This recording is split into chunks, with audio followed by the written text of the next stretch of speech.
Со ознаката гарантирана цена од среда повеќе од 50 прехранбени производи ќе се продаваат за 10% поевтино, најави министерот за економија Крешник Бектеши.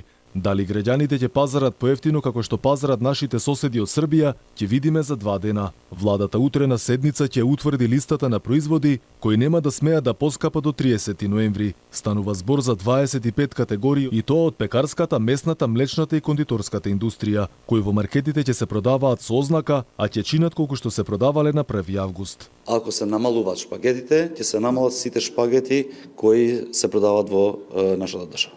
Од било кој производител, Од било кој домашни производител, дали е домашен производител, дали е увозник. Нема врска, ќе се намалат сите производи од таа категорија која ќе биде наведена утре во одлуката на владата.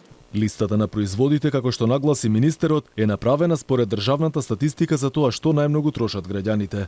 Така, на пример, ако млекото или макароните се продаваат за 10% поевтино, тоа значи дека намалувањето ќе биде за сите фирми, а не само за одреден бренд. Ако некој се обиде да направи злоупотреба, да ја стави ознаката гарантирана цена, а меѓувреме не пријавил дека прави намалување не заради истек на рок или слично, или пак не е наведена во одлуката за намалување на цените, согласно Законот за трговија, заштита на потрошувачи и Законот за државен пазарен инспекторат, се знае што следува.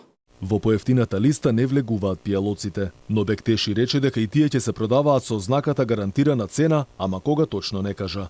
Вели секој што ќе се обиде да го изигра законот, ќе биде казнет, па дури и ќе му се стави клуч на врата. Измени ќе има и во делот на акциите кои може да ги прават маркетите. Од владата објасни дека ќе бидат дозволени акции на производи заради уште пониски од гарантираните цени. Но ако има акција поради истек на рокот, тоа јасно мора да биде нагласено, се со цел граѓаните да не бидат доведени во заблуда.